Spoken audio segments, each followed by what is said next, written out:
তো হাই বন্ধুরা, চলে আসলাম একটা শর্ট ভিডিও নিয়ে। তা এই চিপডেকটা দেখতে পাচ্ছ রেডি হয়ে গেছে।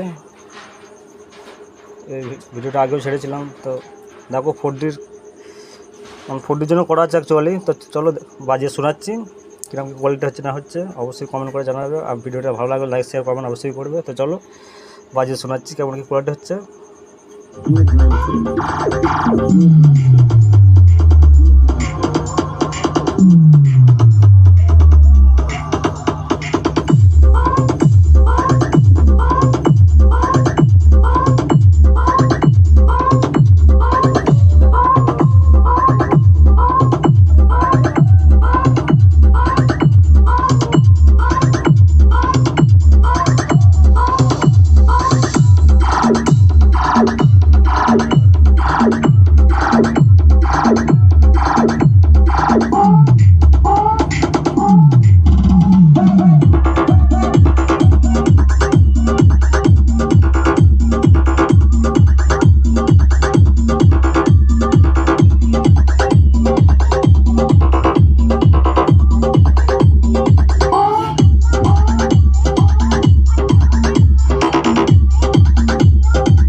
তো চলো আজকের মতো ভিডিও